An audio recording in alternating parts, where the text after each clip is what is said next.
Which microphone is requesting a point of personal privilege? Mic one. Mic one. Mic one? Point of personal privilege? Yes, Mr. Heiss. I feel I need to respond to Termont. The Mises Caucus has also offered Mike All Termont right. the vice presidential position. Okay. Thank you, Mr. Heiss. But UCC commercial code is, if you're smart, you dig into it, it's something that you can use to get yourself out of trouble and regain your personal sovereignty and your financial independence. There's some weird stuff that happens with maritime law too. Right. Do you think the chair properly supported Chase Oliver under the bylaws? Is that your opinion?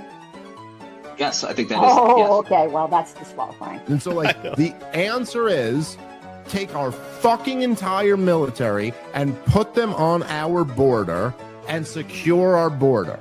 Dave was a groomsman at my wedding. Is getting private funding to be chair, a conflict of interest? In 2022, as I began to campaign for this role, I compared us to the Israelites wandering in the desert. And I have brought you to the edge of the promised land, and we have glimpsed it. But someone now has to be the one to lead you over the edge and into the promised land. Kind of like Moses, my role is to die on this hill. This is a CNN tactic that's being used right now, and I think the people who see this video are going to understand that. Well, thank you very much, everybody, and thank you, Angela, for that introduction. Hey, everyone, and welcome to another episode of the Fakertarians podcast. I'm your host, John Hudak, along with Jeremy Kantorowicz, Archie Flower, and our tech guy. So we haven't done an episode in a few months. We just decided to put an impromptu episode today because I felt like we had a pretty decent amount to talk about. So before I get started, Jeremy, Archie, tech guy, anyone who's interested, any initial thoughts? Yeah, I'm just waiting to see what the new job Angela is getting. Can I roast marshmallows on the dumpster fire? So, yeah, what Archie's talking about is Angela's alleged job in the Trump administration that was supposed to be coming at some point, and it was supposedly why she resigned from the LNC at like 1 a.m. on a Friday. Or technically, I think we were into Saturday at that point. And she had been saying over and over that, oh, just another week. I should know soon. Just another week. And then recently, after a few months, she said, oh, it's taken longer than I expected. It should be soon. But we'll get into Angela in a little bit. But what I wanted to start with is that Jeremy and myself last weekend, we went to the Libertarian National Committee meeting in Grand Rapids. We saw some interesting things. I would say it was a pretty fun time for a board meeting. I was looking forward to the motion to censure the Libertarian Party of New Hampshire and the Libertarian Party of Colorado, which they didn't end up getting to. They are going to at some point in the future. But what we did see was a lot of arguing, some interesting moments, some interesting things from some people that I didn't expect to do them. So we're going to get into that just a little bit. So I think one of the things that I found the most interesting was, especially given his prior history with the Mises Caucus and his prior support of Angela McArdle, was Adrian Maligon's, let's say, turn on the Mises Caucus. Or I don't know if he's completely against the caucus as a whole, but he is definitely opposing Angela, and he is definitely opposing Andrew Chatterton, who, if anyone doesn't know, is one of the Libertarian National Committee representatives for Region 1. He is also the chair of the Michigan Libertarian Party, and I guess the best way to describe him is just a Michael Heiss lackey. It seems like he just kind of falls in line with whatever Michael Heiss wants. There was a lot of arguing between Chatterton and Adrian. Actually, at one point while we were out in the hallway, I was speaking with Adrian a little bit, and I told him that he should, because we were talking about Andrew Chatterton, and I told him that he should introduce a motion for Andrew Chatterton not to be able to speak the rest of the meeting. And he said he would do it, and I was like, okay, yeah, this is funny. But then he actually did it. It didn't end up getting voted on because I think Stephen Nikela, the chair, said that it would require a suspension of the rules, and I think Adrian decided not to waste everyone's time at that point. But there was a decent contingent from Michigan there, and we all got to see Andrew Chatterton in action, which is either never fun or always fun if it's going against him. Yeah, because it was that Michigan meeting last year too that we were at. That was a hoot and a half. Yeah, the Michigan State Convention last year. There weren't any officer elections at that one, so it wasn't even as contested as I've heard prior meetings have been. But most of the meeting consisted of Chatterton just overruling everyone on everything, and a lot of heckling at Chatterton, which I'm happy to say I participated in because he deserved it. But for the meeting this weekend, or last weekend rather, another guy who was there for the first time was Austin Martin. Austin Martin is the chair of the Libertarian Party of Hawaii. He was recently elected as an alternate for Region 1. Region 1 is kind of a Mises super region, so they get 2 representatives on the LNC, and they also get 2 alternates on the LNC. So Austin was there in place of the other Region 1 representative, which I believe is Aaron Lamb, because he wasn't there. So Austin was filling in for him because he was recently elected as an alternate. It did surprise me that Austin was actually, from a personal standpoint, he was actually a very nice guy, which I was kind of taken aback by just because I knew him for yelling on LNC meetings previously. So, I mean, it was nice that he was friendly and all that. But there was a lot of arguing back and forth between Austin and Adrian. I know at one point when Austin was talking, Adrian looked over at me because I was sitting in the gallery and put like a finger gun to his head and then pulled the trigger. So that was a fun moment. But the other thing I wanted to talk about regarding Region 1 is that when Austin was recently elected as the alternate, there was also a guy named James Wiley from Colorado who was elected as an alternate. And that actually got invalidated, at least temporarily. And this was talked about at the meeting because it's required to be a sustaining member of the National Party for someone to be, or someone is required to be a sustaining member of the National Party to be elected as a representative or alternate or whatever. And Wiley apparently was not a member of the National Party at the time. But if anyone thinks that name sounds familiar, it's because he's pretty involved with the Mises regime in Colorado, which I think second to the Libertarian Party of New Hampshire is probably the worst state affiliate right now. And there was a meme going around maybe 2 weeks ago about the slave trade. The meme seemed to indicate that the problem with the slave trade wasn't actually slavery or taking ownership over human beings, torturing them, beating them, killing them. The meme instead seemed to indicate that at least the person who made the meme thought that the problem with slavery was that it brought Black people to America. The other thing in the meme was that the person who was supposed to represent a slave or someone operating the boats bringing slaves back to the U.S. was very clearly a Jewish caricature. Like it's the perfect timing. Yeah, the happy merchant that people try to use, that anti-Semitic people try to use, basically. And it came out that it was actually James Wiley who had posted that meme on the Libertarian Party of Colorado Facebook page. And I don't know, you would think if you were in a situation where you're trying to be a serious political party, you're not supposed to be Stormfront or the Daily Stormer or the KKK, and someone in your organization posts something on a pretty important page, because I mean, it's a state affiliate. It's not even like a county affiliate. It's something that's supposed to be representative of the party.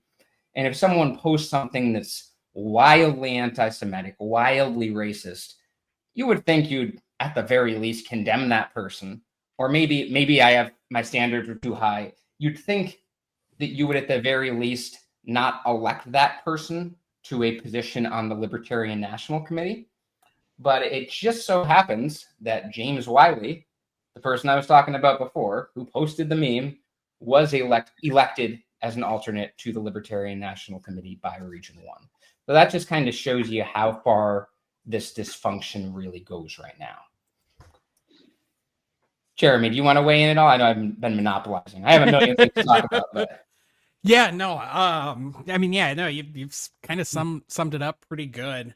Yeah, overall with the meeting, and I think it's pretty apparent that unfortunately the board is kind of it's so dysfunctional at this point, and not necessarily always by the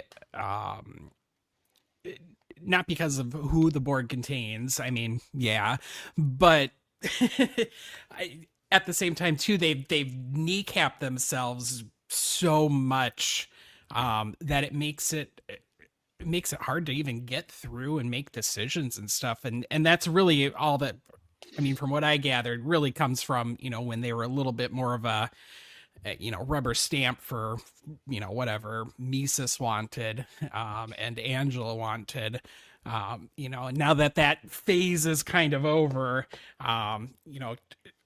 yeah, just watching the board operate and stuff, and kind of what they've been limited by as far as the, their own self-imposed rules was definitely something which made it unfortunate that it took so long to get through everything, and that they didn't get to the censure motion, which would have been nice to see, but yeah, so yes, that's coming in a few days. A big thing that I noticed was that Adrian Malagon had introduced some policy manual amendments, and a lot of them were actually, I mean, my other issues over the years with Adrian aside, a lot of them were actually good. They seemed to kind of be, yes. The purpose seemed to be to prevent another Freedom Calls Angela McArdle situation. There were things about conflicts of interest. There were things about getting paid for certain things. It seemed to actually be trying to root out corruption, or at the very least stop it from happening again. But the sense I got, and this is why the meeting seemed to take so long, to the point where they couldn't get a lot done, because those policy manual amendments, I believe at least the vast majority of them, were scheduled to get done on the first day, and we got through the second day and they weren't even done. Was it seemed like, at least for a decent amount of people, that members were seeing these motions and really looking at them for the first time. There was a lot of workshopping being done on them, a lot of questions about the language. I think efficiency-wise, it would be helpful to try to work those out beforehand. And I mean, obviously, you could still have debate at the actual meeting, but it would be nice if all those questions could be asked and answered previously, so people can actually move on with business. And then at the end of the meeting, it even took a while to figure out how to end the meeting. There was probably like a half-hour discussion on that, where they were talking about, like, no, it's technically a recess. No, it's an adjournment. No, now it's a special meeting. No, it's a continuation of the meeting. It can't be a continuation of the meeting because it's going to be on Zoom next time. And yeah, like it says in the comments, the meeting is continued on June 1st on Zoom, where hopefully they'll get to the LPNH censure motion and the technically it's for the Libertarian Party of Colorado too, because I'm very curious to see what the actual votes are like on that. I can definitely predict a few yes votes, pretty much the usual suspects, and then from there, definitely some obvious no's. I have the feeling there's going to be some people abstaining, but that's not based on any inside information or anything like that. So while we're here, I do want to recognize that Ozzy joined the stream because he isn't usually able to join us, so we're graced with his presence today. Ozzy, you got anything to weigh in? I just the LNC that we have now is still. You talked about the group that was rubber stamping Angela and everything. A good chunk of that group is still there, and the people who elected those people are still controlling a good, certainly multiple regions. Maybe not the majority of the party anymore, but they're still. The dysfunction is still very present, and now they've moved maybe back into their resistance role that I think they were more comfortable with from the get-go. They never wanted. They're the dog who caught the car, and then they're like, "What the hell do we do with this car? We want to go back to chasing the car. It's more fun. It's much easier to fundraise on chasing the car. Hey, help us get there. The hell do we do with it?" And member-wise, it is a lot of the current LNC is the same as the LNC from when Angela was chair and when everything was getting rubber stamped. But at least from my vantage point, it seems like the Angela scandal kind of fractured everything, where there's different little factions on the LNC. Right. So now they're at the point where it's not just rubber stamping, okay, Michael Heiss says this or Angela McArdle says this, let's all get behind it. There's a lot of different fights going on and unlikely allies. I think it was pretty nakedly obvious what was going on there. Angela's still responding to people calling her a grifter on Twitter or whatever, denying it every day because she thinks that'll convince people or something. But yeah, I mean, there are a couple things here. One, the people who were in on it being a bit of a stretch, but they're probably mad they didn't get a piece of the pie because it seems like a couple people made some money and that's about it.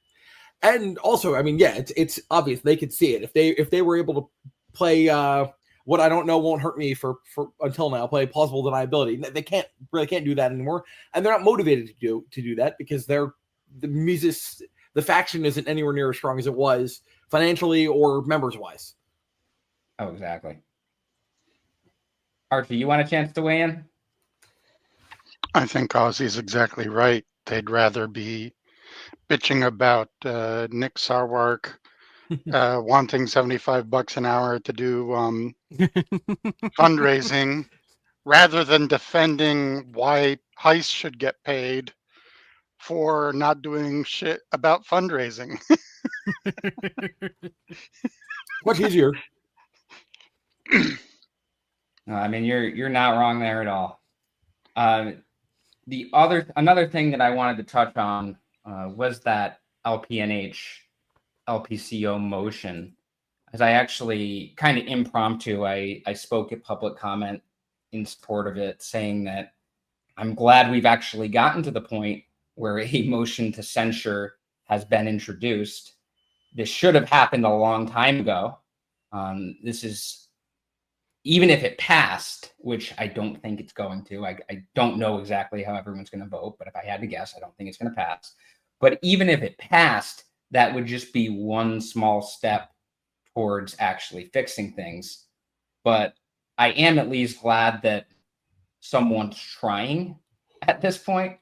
I mean, it's just gotten worse and worse. Even with, I know Ben Weir was elected recently as the LPNH chair, and Stephen Nikala, the guy who's been LP chair for a few months, probably 4 months or so now, 3.5, was talking about how he was going to have discussions with the Libertarian Party in New Hampshire about the problems, because we all know none of these problems are new. I mean, they've been basically Stormfront posting since 2022, maybe 2021. It's gone viral. They've told a black woman to go back to Africa. I mean, we all know the history of this.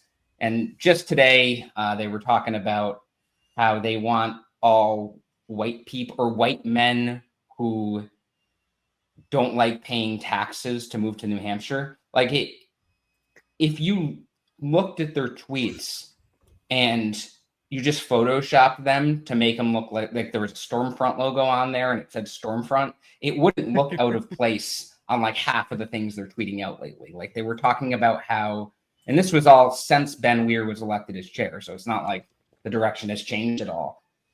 They were talking about how modern day Black people in America should be thankful for slavery, or should be grateful. I forget which exact word they used, but it's just a complete public relations mess.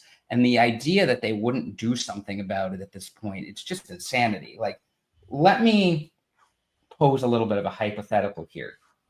So let's say there was someone who, well, I'll use this example. Let's say there was someone who owned a few Wendy's franchises, okay? And he doesn't just own one, but he has a few. And then at those Wendy's, there's people under him that kind of control like the day-to-day operations of those franchises. Like, let's say a manager or something like that. If there was a manager at one of those Wendy's and they were bringing up, and whenever Black people came to the table or the counter or something like that, they were talking about how they should be grateful for slavery, or they started, if a Jewish person came up, they started talking about the Jewish question, or I don't know, handing out like white nationalist literature.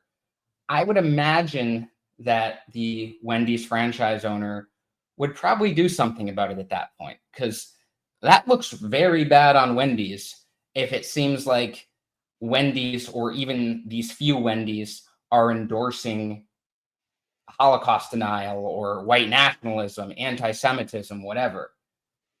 The fact that that hasn't been applied to a political party is a problem, because right now it still looks, and I mean, I'm sure there's some people on the LNC who actually do agree with that rhetoric, the LPNH and LPCO rhetoric, especially with the fact that one of the LPCO people just got elected as the alternate, even though, like I said, that's temporarily invalidated.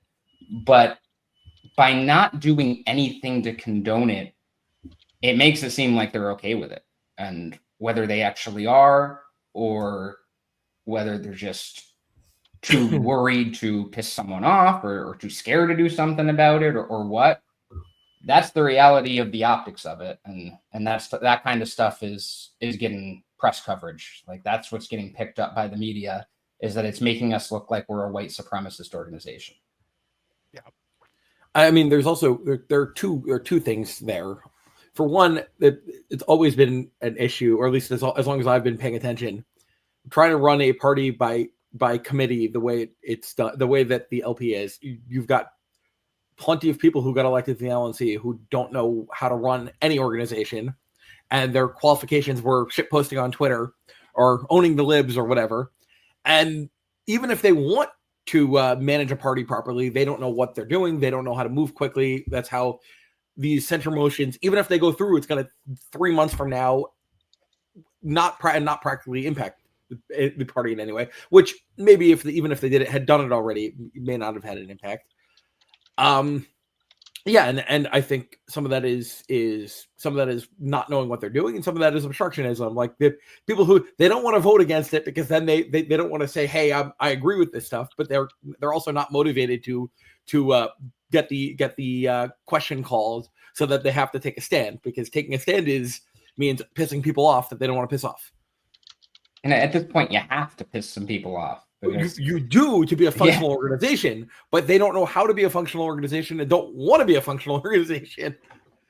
And I do want to note that I do think that Stephen Nikela is an upgrade on Angela McArdle. I have a lot of issues with Stephen. I mean, he's aware of them.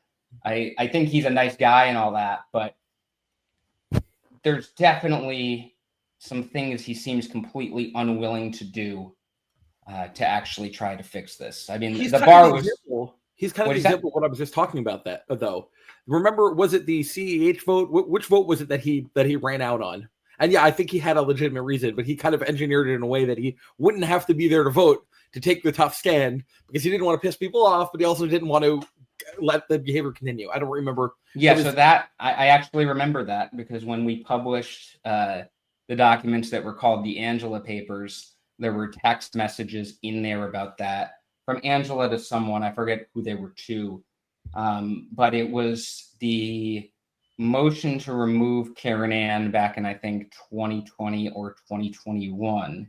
And most of the Mises caucus was opposing it at the time. But I think at the last second, Nikayla didn't go to the meeting. I think he went and left. What is that? I think he went and then left the meeting early or something. That could be too, but I know his alternate showed up. Right. And then his alternate, who was a non-Mises guy, voted to remove Karen Ann. I think that ended up being the deciding vote.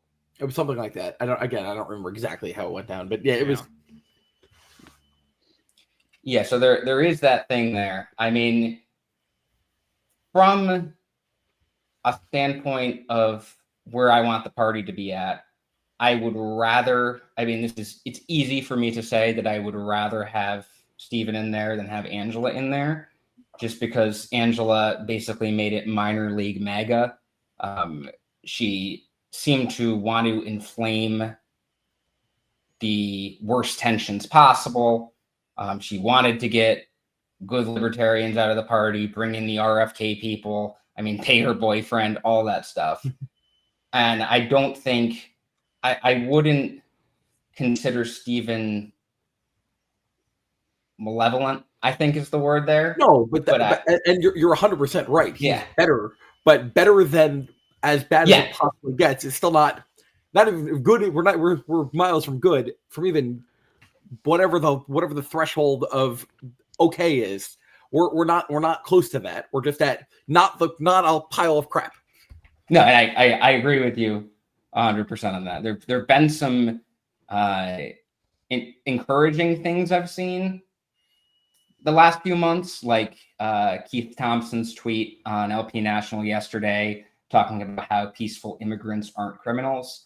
And then there have been a whole lot of discouraging things. I mean, there's been the LPNH and LPCO thing, like I was talking about. There's been the Bryce Lipscomb saga, which actually let's get into that now because I was going to bring that up. So when Jeremy and I were at the LNC meeting last weekend, there was a fundraiser after the meeting with Justin Amash and Larry Sharp. And we're like, okay, screw it, let's go. Like, let's see what's going on. And we were talking with some people there. It was nice. And then while Larry Sharp was talking, I look over and I turn to Jeremy and I'm like, that's Bryce Lipscomb. Because he had walked into the fundraiser. And for anyone who's not familiar with Bryce Lipscomb, Michigan guy, he has 70,000 Twitter followers, but his tweets don't get interactions like he has 70,000 Twitter followers. So I do have some questions about that, but not that invalidates him. I mean, we have like 3,000 something. Like, that's not the end all be all of who's right on things. But he is known for just jumping from movement to movement. I don't know if he just changes his mind every few weeks. I don't know if he just likes the attention and he wants people to take him seriously, promote him. I don't know what it is, but he's known for that. I mean, back in April of last year, he was a huge RFK Jr. supporter for president. He was probably one of the more popular Twitter people for that, or at least I was seeing his stuff everywhere. Maybe that was just my feed. Prior to that, he had kind of, at least from what I've heard from other people in Michigan, he had kind of flirted a bit with the Libertarian Party. And I remember a specific tweet from him from April that said something like, anyone who would vote for Donald Trump is an idiot. I would never do that. Like 4 months later, he is like the biggest MAGA guy you know. Like he's basically a Donald Trump one-man fan club. Since then, he's changed again a few times. It seemed like he was sticking with MAGA for a while. He's also been a big Angela McArdle fan. And he popped up again a couple weeks ago, maybe about a week before the LNC meeting, because he was talking about how so much of the Libertarian Party is like leftist cucks or whatever he was calling us. And he's actually specifically mentioned Stephen Nikela as one of those leftists, which I thought was hilarious. I remember I tweeted at Stephen from the Fakertarians account and said, "Welcome to Antifa."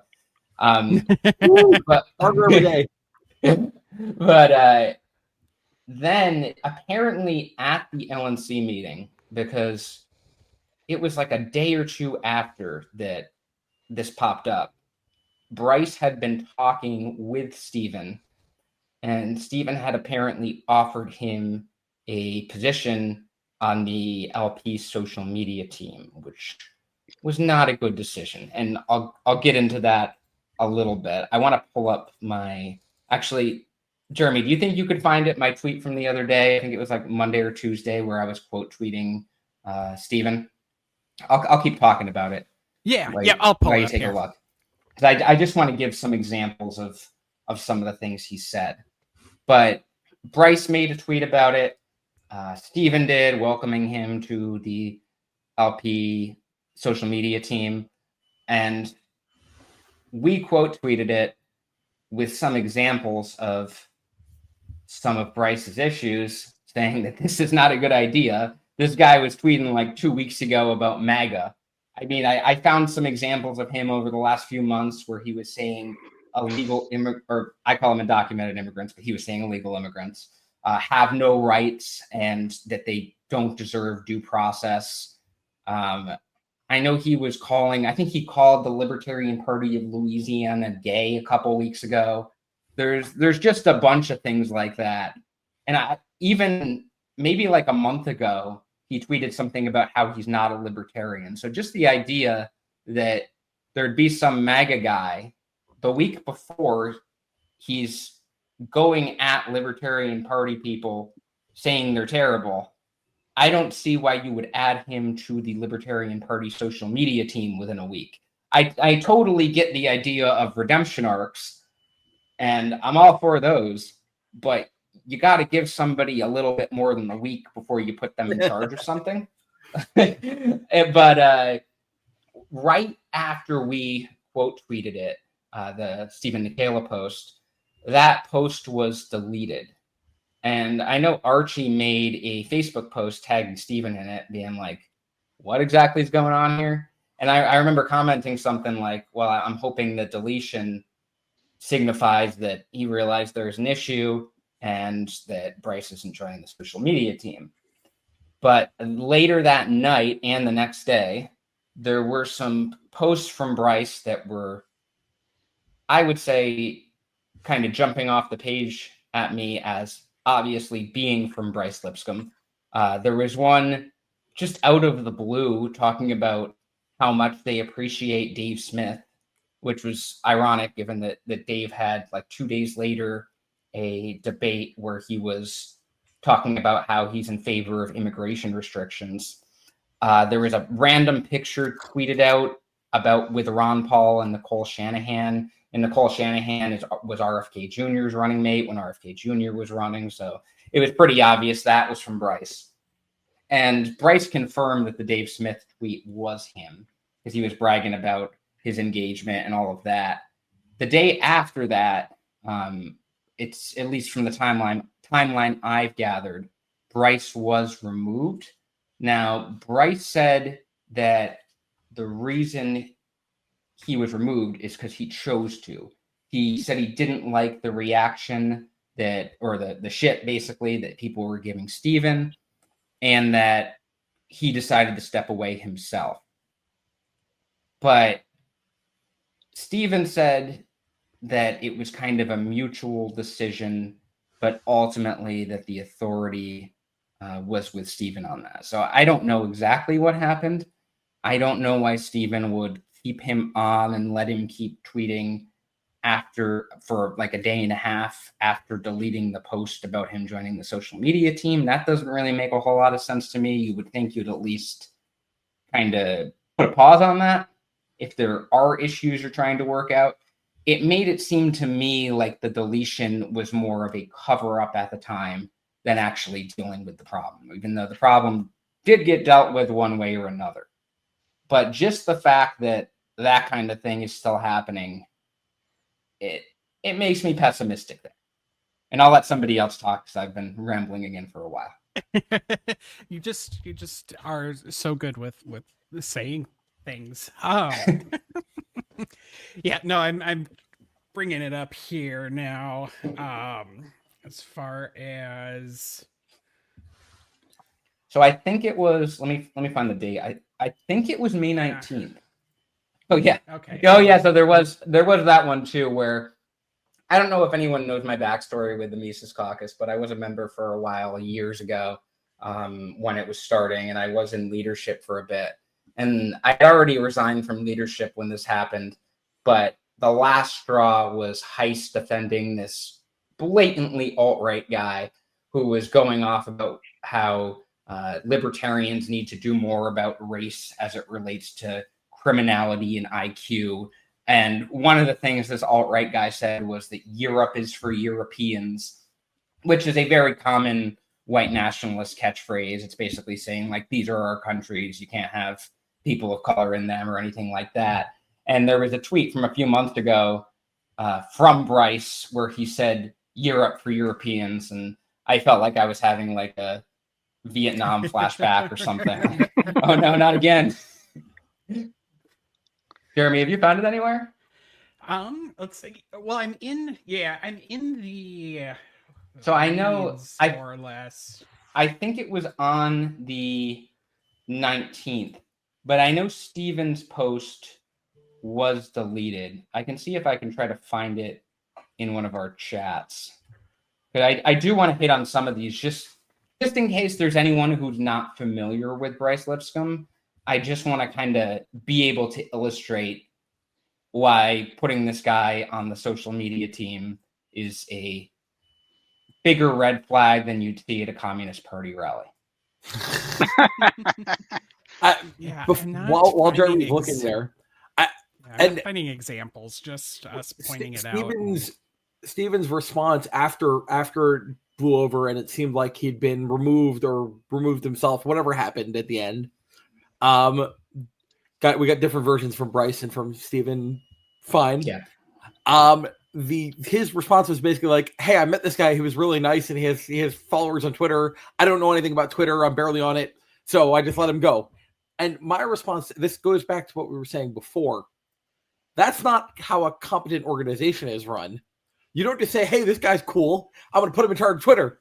No, vet him. You have to do background.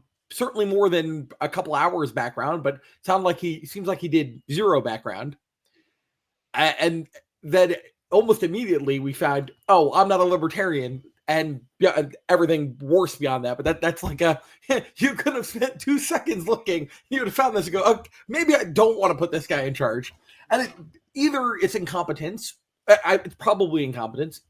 The only thing that could be is worse than that. I don't think it's malicious. I think we've said, I don't think Steven is looking to have somebody like that running social media, but he added that guy without 1 second of what the most basic research, which is you can't run an organization like that. You can't. Yeah, it boggles the mind. And I'm with you on that. It kind of reminds me of the time that Michael Heiss nominated a convicted sex offender for governor of Pennsylvania. And the fun fact about him was that he was one of the speakers at the Four Seasons landscaping press conference, the guy that was nominated. But like, if you just Google this dude's name, you would have figured everything. I'm not even talking about Bryce here. I'm talking about the guy Heiss nominated. It would have taken 2 seconds of Google, and you would have figured out the issue.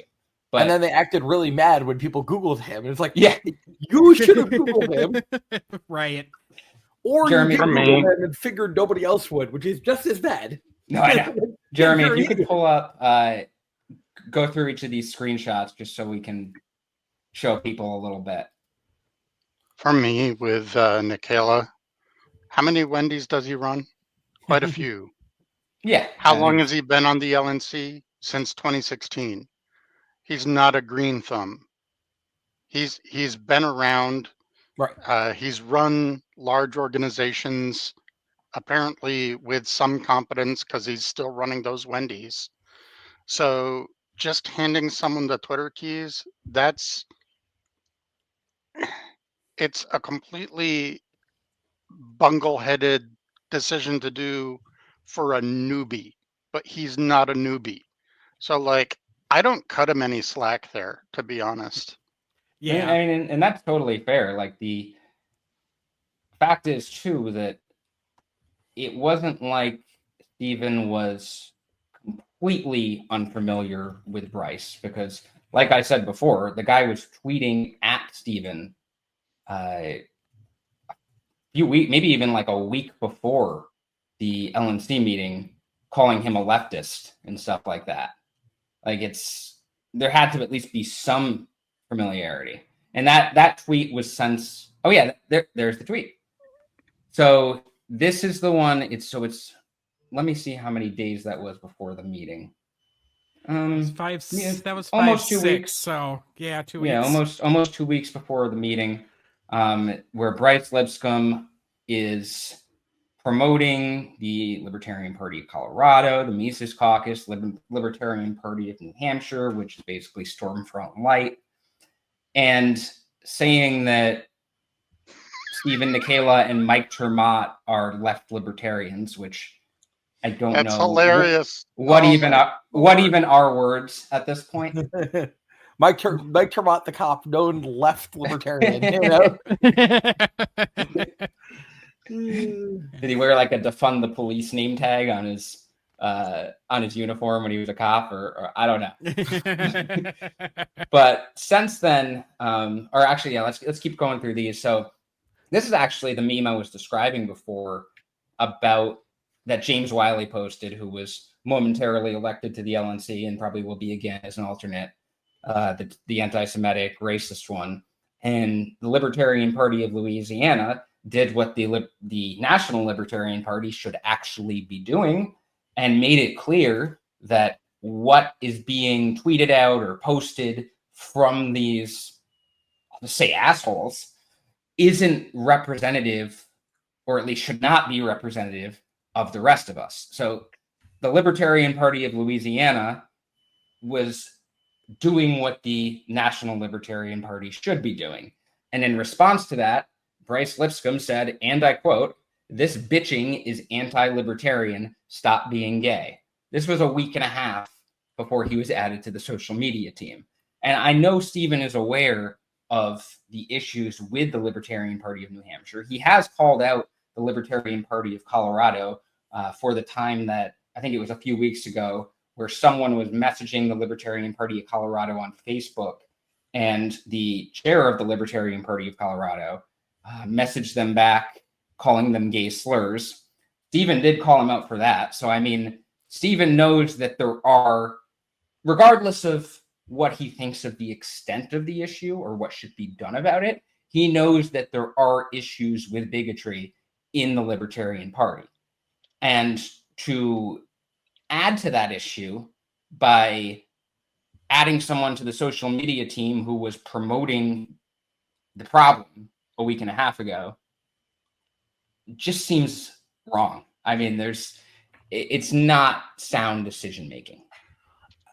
I almost wonder, if we talk about all his businesses, if this is just like not forget not a priority, if this is just something he's like doing in his spare time, which I don't want LNC members who this is their full-time job, Angela. But you're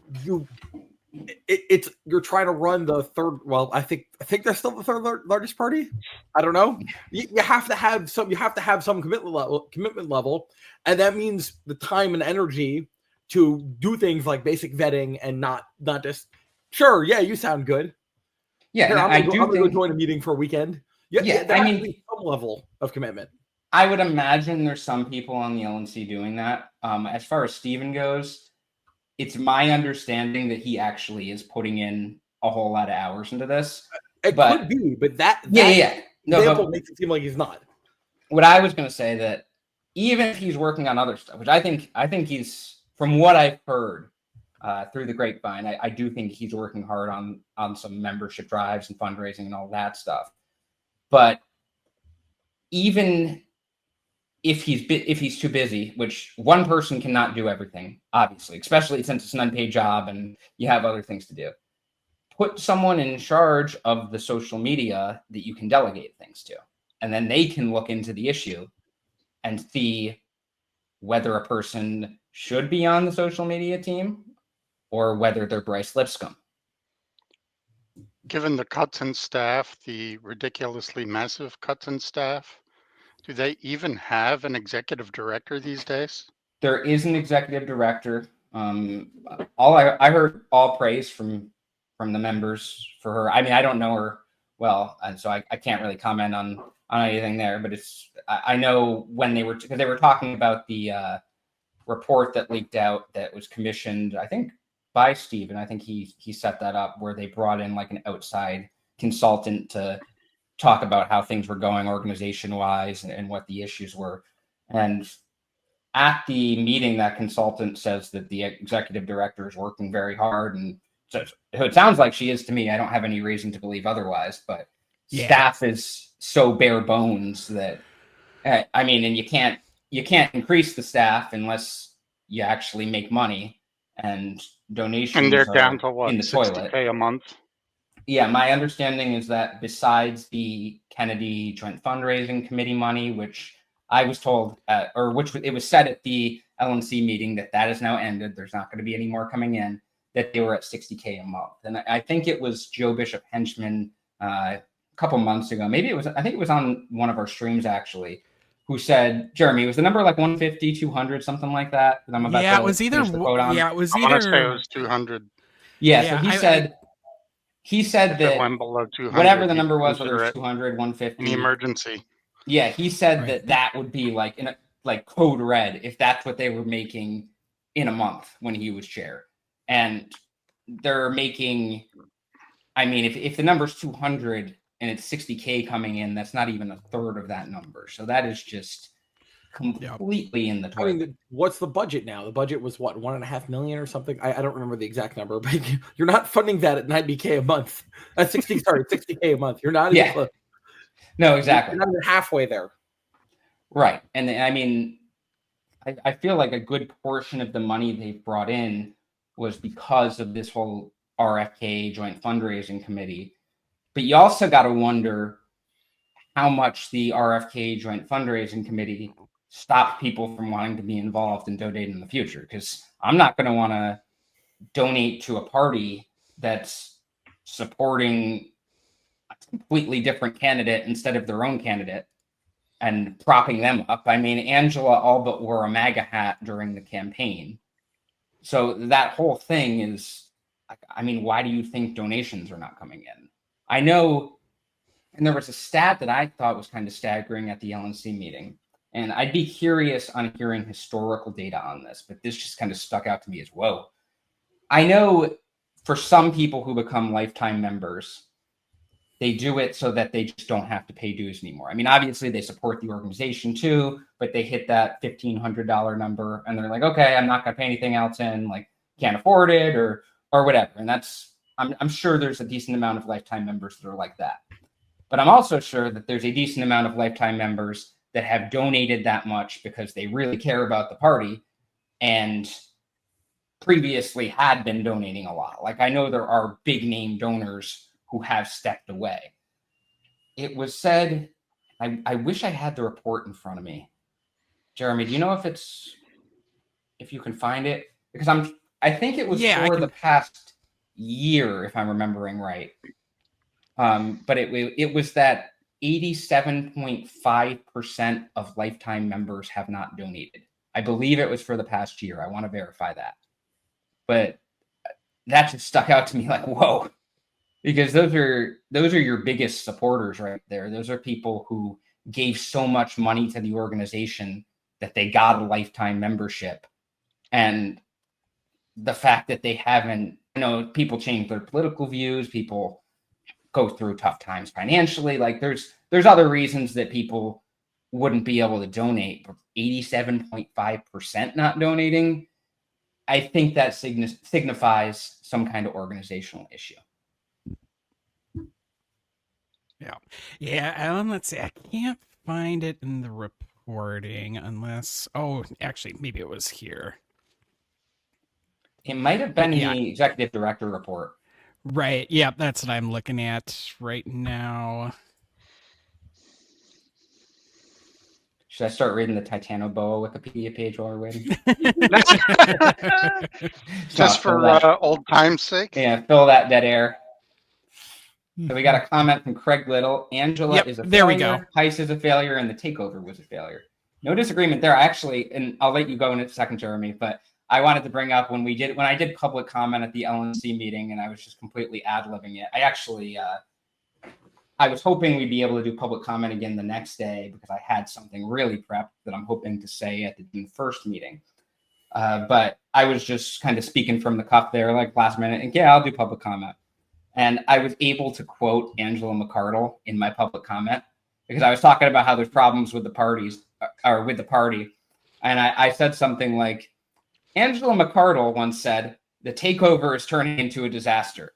Well, the takeover has been a disaster. I was so glad I got to use that line.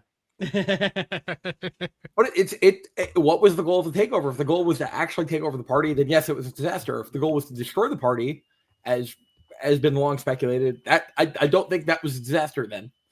For that goal specifically.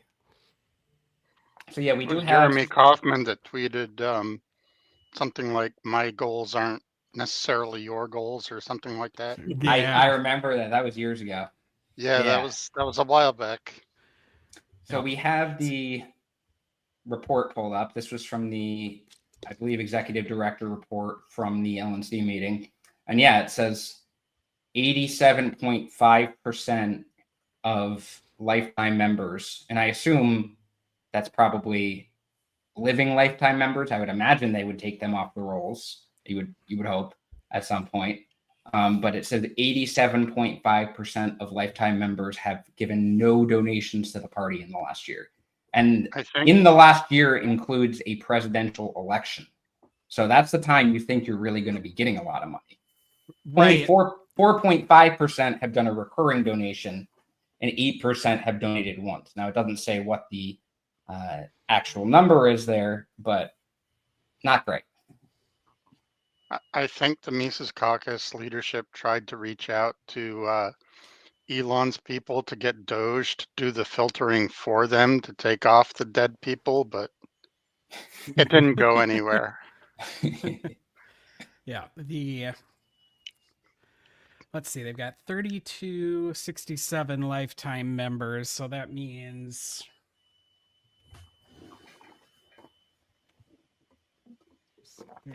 67, do a little calculator. And that's just a donation by a lifetime member. That's not someone becoming a lifetime member in the last year, right? Correct. Right. Yeah, so that's 147 regular donors. So about 300 making a one-time donation. And then the rest not giving a cent during an election year. I mean, those are the people you got to be getting money from, because someone who's a lifetime member is more likely to have a lot of money to give than someone who's not a lifetime member, just playing percentages there. Hey, so those Jeremy, are people you should really be appealing to. And I mean, I've heard of a bunch of people that I know who are lifetime members that have been asked to be taken off the rolls for it, who are saying they're not giving the Libertarian Party another cent until things turn around. I mean, it's not like this is something new. It's just we're actually seeing the numbers playing out here. Jeremy, is there a section of this report with the whales? The crypto whales? Well, it looks like the crypto whale is actually Paul Dar, because he was the top fundraiser. He's the vice chair. He's not a Mises guy. He's actually classical liberal caucus guy, but they did talk about board fundraising, and apparently, so there are fundraising links for each board member, and you can donate through their link to show that you're trying to support them or something they did. On this chart, it says that only 6 out of the 23 LNC board members got donations through their link. And they talked about at the meeting how Paul Dar was basically blowing everyone away in donations because he became the new vice chair when Stephen became the chair. And I know a lot of people who rejoined the party seeing at least a glimmer of hope when Angela went bye-bye, went through Paul Dar's donation link. So seems like he's doing a good job there. I mean, there's only so much he can do, and I'm sure we'd have some other disagreements. I haven't talked to him about things, so I'll say I'd imagine we have some other disagreements because I don't know how he's going to vote on the LPNH LPCO motion, but it does seem like he's actually trying pretty hard here. Yeah.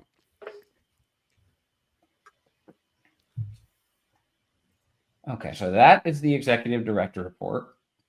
Another thing I wanted to talk about, and I am actually going to take a sip out of this jug of water because I have been talking a lot, is Angela McArdle herself. So to recap, and I'm sure everyone knows most of the story, so I'm not going to draw it out too much. Angela resigned after the whole Freedom Call saga came up. And she was saying she was doing it to take a job. She heavily hinted that it was a job in the Trump administration, possibly with RFK. And then the Mises Caucus sent out an email like a week or two later saying she was getting a job in the Trump administration. Like I said earlier in the episode, she has been constantly delaying that. Oh, just one more week. I'll be able to tell you soon. I'll be able to tell you once RFK gets confirmed. Oh, no, it's actually taking a little longer than I thought. It's a month from now. Oh, wait, no, it's going to take longer. But she said that that's why she resigned, because she couldn't do that job while she was the chair of the party. John. Now, and let's be clear, she has not, at least based on everything we've seen, she has not started that job yet. And we are a year away from the next Libertarian convention where a new chair will be chosen. She hasn't even said what the job is yet. Yeah. Right. But she has now been saying, and she's at least been hinting at it heavily. She hasn't, just like she's been hinting at the job, but she hasn't specifically said she's running for chair in 2026. But she has made it sound like she's running for chair in 2026, talking about how she's going to come take back the party. She's talking about, and how 100 people. She's been saying like something around 100 people need to be expelled from the party. I am going to be very bummed if I am not on that list. I think I am almost definitely on that list, but if not, I really got to step my game up. But she's really making it sound like she's going to run again, which, if she were to win, I mean, if the party, so even if, let's assume for a second that the Libertarian Party is salvageable. We're gonna take that as a fact rather than something we debate, because we could debate that for a while and we'd have some interesting opinions about that. But if Angela McArdle were to win the chair campaign again, I mean, no, it's. I think we can all agree that it would not be salvageable at that point.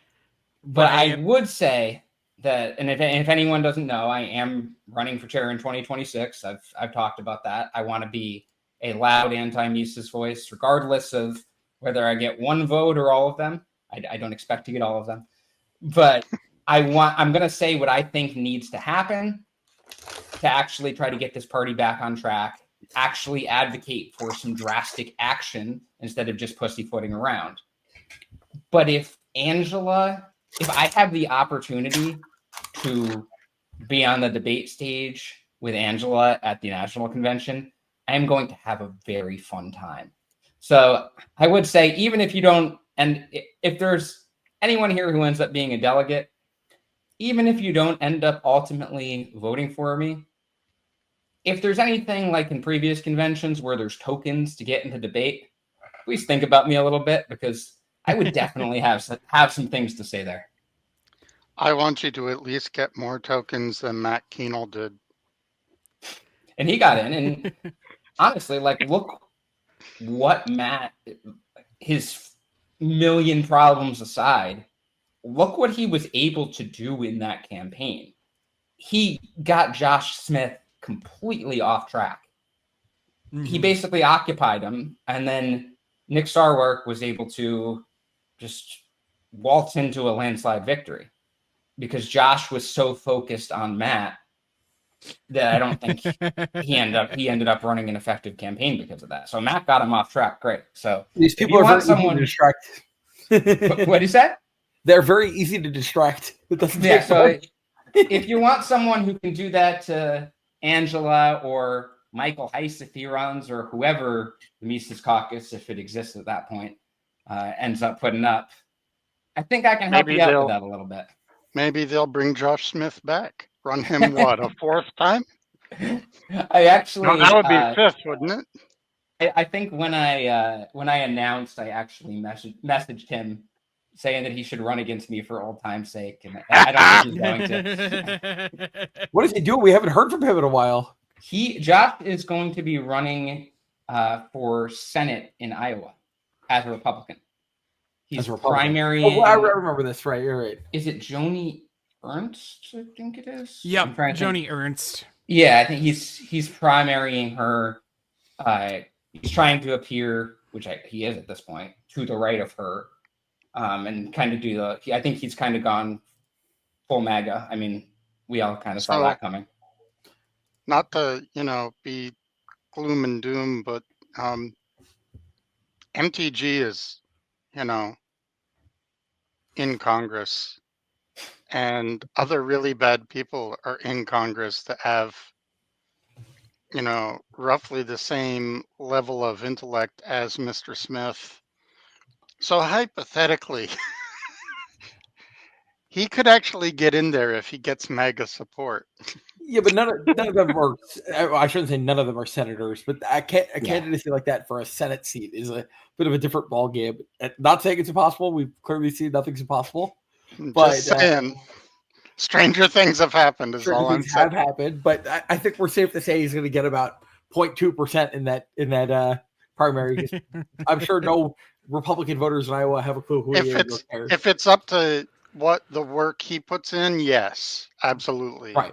If somehow MAGA gets behind him, the machinery, well, who knows? Yeah, that's all I'm saying. Because MTG, he kind of, outshines her in the brains department. Not that that's a high bar, but just saying. And I also don't think Josh is like a big name in the MAGA movement. I think if they're going to try to primary her, they would put someone up that is already kind of intimate with the organization or the movement as a whole. I don't think they would. Right. I mean, stranger things have happened, but. Right. And he's not even he barely tweets anymore, which, I mean, he used to just do that all the time. He hasn't even tweeted since the 18th. I mean, so that's the thing is he's just still alive. Yeah, he's not making. I mean, that's the thing is if you are going to primary someone, I mean, we're a year out from that. Yeah, you're not even for primaries, right? Yeah, I mean, I suppose primaries start to happen in March, April. I don't know when does Iowa has the caucus super early for the presidential election. I don't know what they do for in off years. Yeah, primaries are just for Iowa, it's just the caucus for president. I think they just run regular primaries. So in 2004, at least, the primary this is for Iowa State Senate, but it was June 4th, 2024. I don't know if it'd be the same day. Yeah, I don't think they have a date listed yet, but.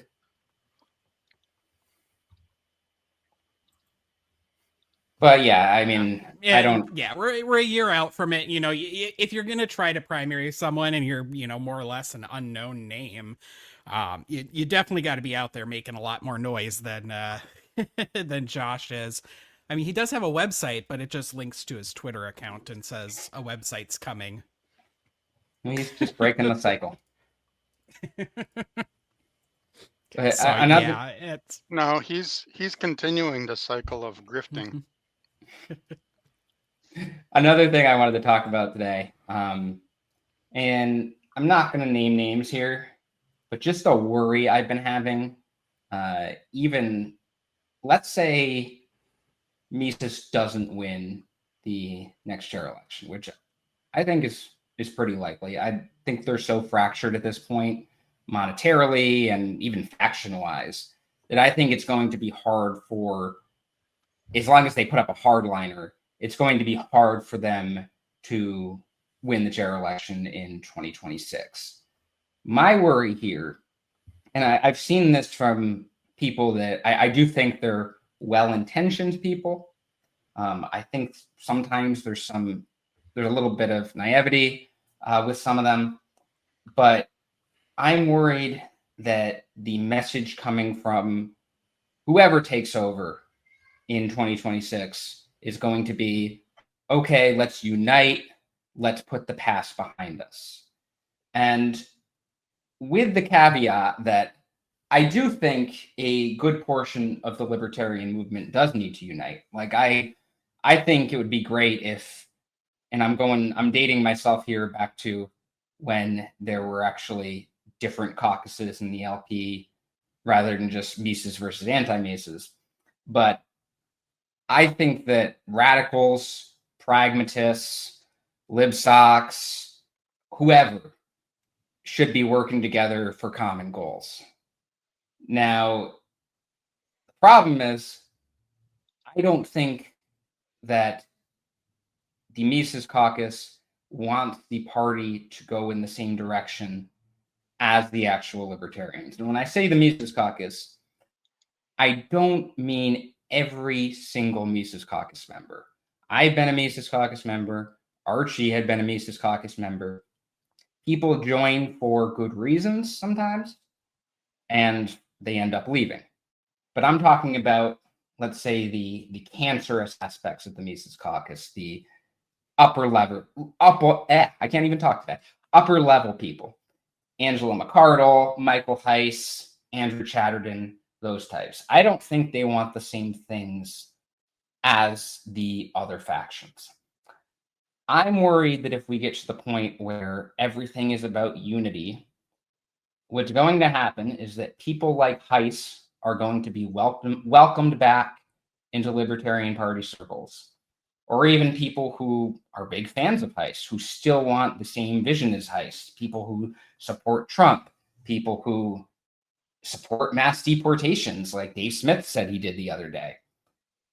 If those people are welcomed into the Libertarian Party big tent, this whole thing is going to happen all over again. Because a big part of the Mises Caucus takeover, and I'm not doing this to blame anyone. I was guilty of this myself. I mean, I was a member. I was in leadership of the Mises Caucus for a bit. But a big part of the Mises Caucus takeover was downplaying how bad the Mises Caucus actually was and the damage that the Mises Caucus would do. There was a lot of, oh, let's play nice with them. Let's give them a seat at the table. Oh, they're not going to be that bad. You guys are overreacting. You're overdoing it. And if we have that kind of attitude again, that's either going to result in the same people coming back, because Heiss will rally the troops again, take everything over. Maybe someone else will. Maybe Angela will. Maybe it'll be RFK people, some other MAGA people. Or we'll be dealing with the same issue 4 years from now. Let's say the Republican Party in 2028, assuming that Trump doesn't try to run again, elects someone like, I'll just throw out a name, like Ron DeSantis or something like that. And let's say some of the MAGA people feel alienated, even though he is pretty in line with MAGA. I could see them trying some kind of takeover in the LP too.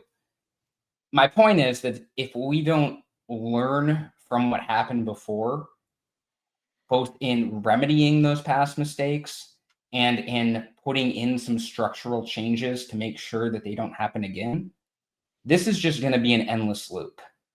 And I think that there are a lot of people who are on the sidelines, and I mean, they're former members, current members who just don't really do anything with the party. There's former leadership. There's a lot of institutional knowledge there too. There's a lot of people who are just on the sidelines, and I don't think there's any chance that a lot of them come back unless they actually have some reason to believe that this whole thing won't happen again, because they put so much work into the party and it just got absolutely trashed. Like before the Mises Caucus takeover, regardless of your opinions on him, I think it's safe to say he's better than the Mises Caucus. We had a congressman in the Libertarian Party in the United States Congress. Okay. And now we're at the point where we don't even have any money. So why would someone want to put that much work into the party again if they think the whole thing is just going to happen all over again? Right. So the Mises Caucus, they denied it for the longest time, but they were basically running Rothbard's paleo strategy. And they'll still deny it, but it's so obviously manifest that as long as someone is even the tiniest bit objective, they'll be like, yes, it's the paleo strategy. And you're right that there's a huge danger of this just happening again, but we're already in that loop. Listen to the old timers. This has happened to the party a number of times. And we have to get out of that loop with an anti-paleo strategy. And the way I put it is purge the Mises Caucus as an institution. Everyone who was in leadership at any level, gone. Dave Smith, Tom Woods, Michael Heiss, Angela McArdle, all of them gone, kicked out, uninvited, permanently removed. And those people who followed them in will have to tear off their Nazi uniforms if they want to stay in the party. And that's the baseline. I think I'm actually being a little bit soft there. Yeah, and I think I said this earlier today, because I know I also said this in a chat I was in the other day. I am all about redemption arcs. I have tried to spur on redemption arcs that worked, and I've tried to spur on some that were hopeless from the beginning and were just a bad idea to even try. So if someone is a Mises Caucus member, huge Mises Caucus supporter, and they genuinely show that that's not what they believe in anymore, they screwed up, all of that, I am happy to welcome them in. I mean, as long as that's true, as long as it's not just an obvious, like, oh yeah, I don't support the Mises Caucus anymore, guys, but let's support all the Mexicans. As long as it's actually legitimate, I am all for those kind of people being in the party. And I do think a lot of people were deceived, and eventually, I mean, we've even seen a lot of that over the past year or two, where they realize, like, oh shit, I screwed up here. Like, I shouldn't have been part of this. But those people that are still talking about how Angela, they might consider voting for Angela still for a position or something like that, the LP culture just needs to not have any of that. We can have all kinds of disagreements, but there needs to be a line somewhere. And that's where I draw the line, is if they're trying to consider the Mises Caucus a legitimate organization that belongs in the Libertarian Party and that should have a voice in the Libertarian Party. And when I say the Mises Caucus, I'm talking about the upper level. That's a line too far for me. Yeah, there's a huge difference between real redemption and just gaslighting.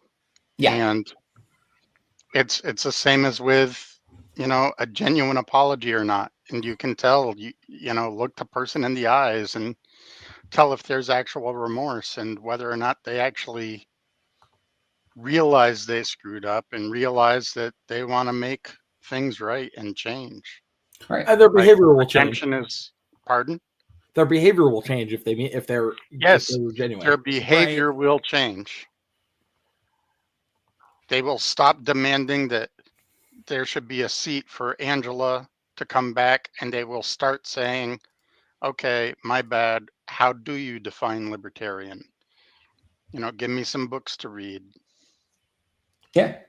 No, I think that's all fair. I mean, it's obviously it's not practical to like hook everyone up to a polygraph or something, regardless of the fact those can be inaccurate anyway. But in those instances where Okay, it's obvious in those instances where it's obvious that someone is really still trying to further the Mises Caucus mission and saying, oh, Heiss wasn't that bad, or no, Angela, she didn't really do anything wrong.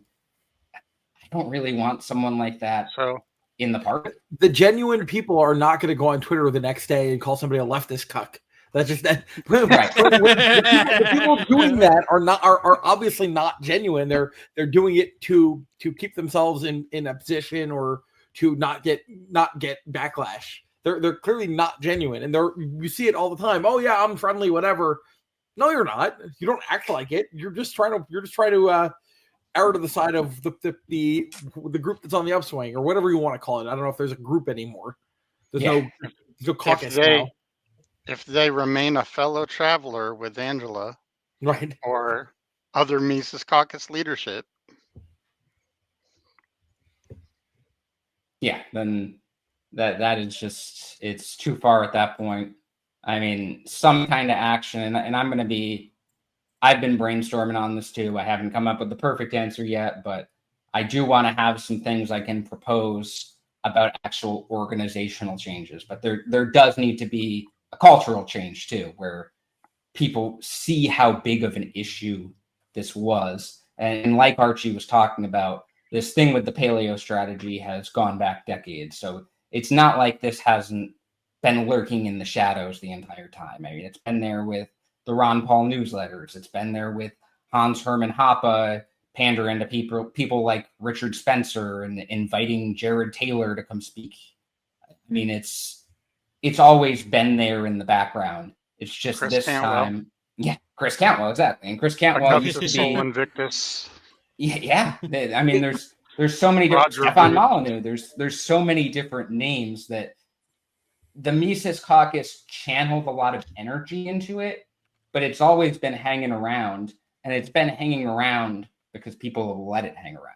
It's the same thing as what we're specifically talking about is the same thing as the people who say that you should don't take Trump literally because he tried this and he said this, whatever. It's when people tell you who they are, you need to believe them. Don't say, oh well, maybe they don't mean it, or they're just using rhetoric.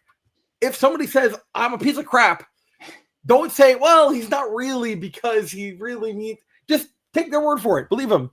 They're not lying to you. Right. No, exactly. And that even reminds me of that story I was telling earlier. I don't remember if you were in here, Ozzy, about the, I think it was Art when you came in, actually, about the Europe is for Europeans guy, where it was just so obvious that he was like very, very thinly veiled too, I guess, white nationalist. And Heiss was just like, no, he just has a different cultural preference. He's not a white nationalist. He just has a cultural preference where he doesn't want any immigrants in the United States and thinks we should do things about other races. And then literally a week later, I'm not going to say how we got these or what, but we found some screenshots from Dave Smith's private Facebook group for Part of the Problem, his TV show, very aptly named TV show, or podcast. I'm thinking of watching him on YouTube. He's supposedly a comedian too, but in his group, in Dave's group, this Europe is for Europeans guy was just going off about the Jewish question, and they ultimately kicked him out at that point because back then, at least, the Mises Caucus still pretended to have like just a little bit of a standard. It was like, okay, you can't be openly Stormfront, That seems to have changed, but back then they hadn't built their numbers up enough. So they still had to try to appear at least vaguely reasonable to people that were on the fence. So they did kick him out at that point. But it almost seemed, and I think it was, like a purposeful ignorance. And I think there's an issue with that with a lot of Mises Caucus types and who defend, I don't know, people like Pete Quinones, or however you pronounce his last name. I'm probably Quiznos. butchering it. You pronounce it Quiznos, Quiznos. yeah. Quiznos, yeah. People who defend him, and they always can find some excuse like, oh, actually, no, he didn't mean that. He just meant this. But you can always tell what they mean. I mean, it's the same with Rechtenwald, where he was before the. So if anyone, I'll backtrack for a second, but if anyone has been living under a rock or has been lucky enough to not be involved with the Libertarian Party over the past year, Michael Rechtenwald came in a very close second in the presidential race for the Libertarian Party nomination. He was the Mises Caucus candidate. But prior to the convention where the presidential candidate was chosen, Rechtenwald had tweeted out some really weird stuff that seemed to be hinting at him accusing Jewish people of doing like blood sacrifices or something like that. But people tried to play it off. They're like, oh no, he wasn't talking about that. He was talking about something else. It was clear what he was talking about, but it was thinly veiled again to the point where he wasn't just saying it straight out. But now, I mean, Rechtenwald can't go like 24 hours without complaining about the Jews. He's been talking about how he wants Jewish people deported on and off. So, like what we were saying before, when people show you who they are, believe them. Yeah. All right. Do we have anything else we want to touch on here today? Let's see. Did you Toad got fired. Toad. Oh yeah. We can Toad talk got about fired. we can Toad talk got about fired. the free market at work here. So there's this guy who ran. Was he running? Yeah, he was running for the president. Was he running for the presidential nominee, or I thought he ran for Vice President? chair? I think. Vice VP. He ran for VP. I'm pretty Okay, sure. so he ran for something at the last Libertarian Party convention. And he's part of that Tower Gang The group of shower idiots. power, whatever the heck. They Yeah, call Tower themselves. Power Hour. They call themselves Tower Gang. The name, from what I can gather, came from where in the replies to tweets they would spell out racial slurs together, letter by letter. So, like, someone would write the letter N and then they'd go next, and yeah, so that was where that whole thing came from. Like, wow, you guys are 12. Very And powerful. what is that? Very powerful. Yeah. And so he said all sorts of shitty things. I mean, I'm very comfortable calling him a white supremacist, complete piece of shit. I mean, it would be charitable to call him an alt-right asshole. But he apparently does ukulele covers or something like that. I don't remember if it was a ukulele or just some guitar. I think it was ukulele. But he did a ukulele cover of a song called Heil Hitler by Kanye West. And it ended up, I don't know how many hits it got, but I think it went at least semi-viral. Too many. Yeah. And it ended up getting back to his employer, who didn't want anything to do with that. Because, I mean, if someone's going around complaining about Jews, the thing about it is, in this Give, Send, Go, which I've gathered is like the alt-right GoFundMe, or they're at least, I don't know what their actual political views are, but they're at least a little more lax with their standards on what kind of fundraising they will allow. So the alt-right uses it a lot. They try to make it sound here in this GoFundMe ripoff that Toad, which is what he goes by, it's an interesting name, Winning name right there. is just a neurodivergent guy who likes to sing songs and do comedy. They write there that he was just doing a cover of a song, and he Isn't loves. saying neurodivergent DEI? He was a DEI fire. But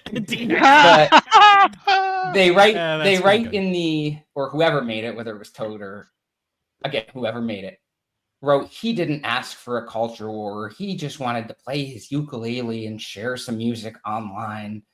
And they talk about compassion and common sense and personal freedom. I mean, meanwhile, this guy is tweeting all this stuff about Jewish people, about Black people, about a bunch of different minority groups. And they make it sound like he's just some misunderstood kid who didn't know what he was doing. So he has raised like $10,000. I think we're at something like that, just off of being a complete piece of shit. Yeah, imagine giving your money to that. I know. Yeah, that's an interesting use of money. I mean, and this has all been. The sad thing is, this has definitely all been within less than a month. So we're already at about, I don't know, like we're getting close to 20% of what the Libertarian Party raises in a month. Top What is that? Lobster gave 100. It looked like.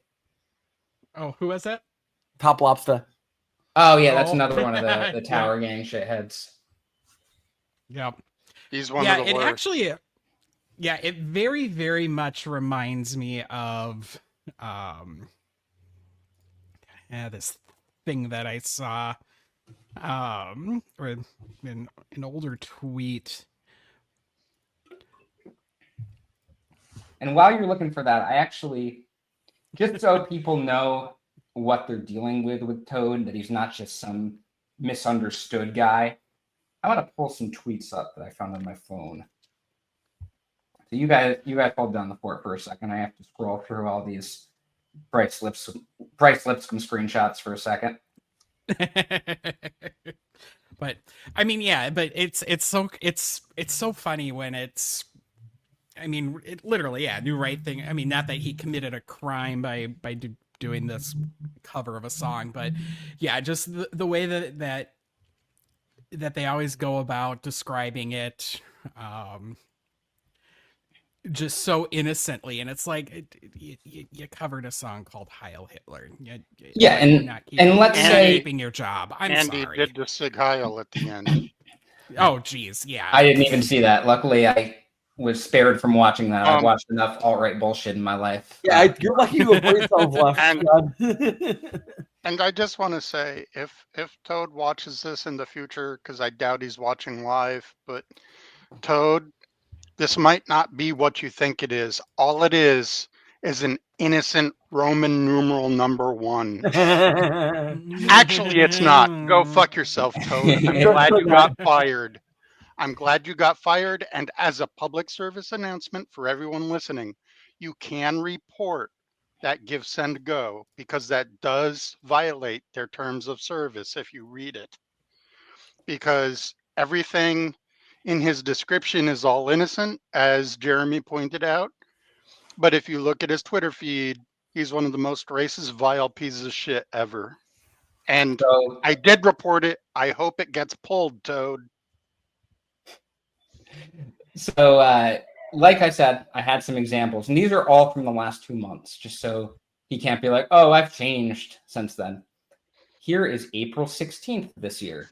Toad said, if the modern right were able to see Jewish people the same way they see Black people, we'd probably see a dramatic societal improvement pretty quickly. Basically, what he's saying there is that he's acknowledging that the modern right does not like Black people, and he wants the same thing for how they treat Jewish people. That doesn't sound like someone who's just making a joke about playing a song. He's responding to something that's deleted, but he's saying, actually, let me go to this one. This is Toad saying it in March of this year. I am becoming infinitely more racist. This homeless-looking Black lady is taking up the entire sidewalk, so I walk around her because fuck you for detaining me. She starts yelling at me, calling me white boy, and saying she's going to fuck me up. Bitch, you're old and short. What do you seriously think you're going to do? Get your violent loser ass off of my streets. Another one, there is a guy named, or actually, I'll go to this one. Like, he called a black guy the N-word in early March. He said, in a world full of Jews, be a noticer. This was on May 5th.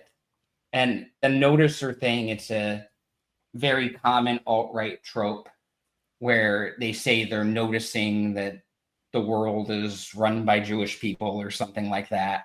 So that's sometimes you have to be keyed in on exactly what they're talking about, but it's very clear once you know. He actually was arguing with Jacob Winograd, who's a Mises person, because the guy we were talking about earlier, Michael Rechtenwald, said the Israelis are Jews. The Jewish oligarchy controlling U.S. foreign policy is led by Jews. And Winograd actually gave some pushback to that and said this is as wrong and intellectually lazy as saying there's no difference between a Palestinian and Hamas. And Toad responded saying, Rechtenwald is right. I don't give a fuck about what nuance you think there is here. It merely serves to cover up the heinous acts of the Jewish state. Grow some balls, bitch. So even from just like a very, very quick search, and this isn't even going through all his episodes, it's very clear what this guy is. And if I ran a business, I wouldn't want to be associated with this guy. So, I mean, I don't blame him. This is the free market at work here.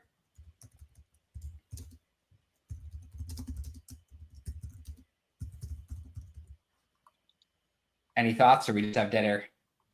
Dead air. Yeah, no, I mean, you said it pretty well there. Not too much to expand. Yeah. You do dumb stuff, and stuff happens. Every life is full of choices, and sometimes those choices don't lead you to good results. His video, where he actually pleads to Elon on Twitter to help his legal defense. Oh, that's right, because Elon video said that he was gonna back the legal. Is completely laced with all kinds of vitriol and alt-right BS and bigotry, and it's like anyone that isn't in that space will, like, he's so over the top, you're gonna notice that he's filled with hatred. Oh yeah, and that's all he's about. He's pretty explicit. Like he's a step away from joining, and I might be mispronouncing this, quinones with like a baseball bat, walking down the street, keeping it fit for the white boys. Yeah, like, I mean, he would do violence if it was of no cost to him. Wouldn't surprise me. I mean, he's just bitter, alt-right dude who another one of those people blames all his problems on everyone else. What'd you say? He's very loudly telling you who he is, same as these other people. Again, believe them. All right. Do we have anything else? He's neurodivergent and he's misunderstood. Yeah, I had no idea that there was a mental disorder called being a racist incel, but apparently there is. And just for the record, I'm not going to dox him, but given that he's run for federal office, he basically doxed himself. So there is that. Yeah. Yeah, no, you're not wrong there. Do we have anything else we want to touch on today, or do you think you guys want to wrap this one up? No, I think we've covered pretty much everything that we wanted to today. So yeah, I think we could wrap it up. And I will say do that some more of these in the future, especially as now it's kind of coming to. I suppose as everything's starting to ramp up now toward the convention in Grand Rapids. Mm-hmm. And that's what I was going to say, that we're gonna try to start doing these a little more often, help our algorithm out and get these going again, because I feel like there's going to be a whole lot to talk about. And usually I say, or at least I used to say, see you again in 2 weeks, because we used to try to do them every other week. But I'll just say now that thanks to everyone for watching, and we'll see you again soon. Take care.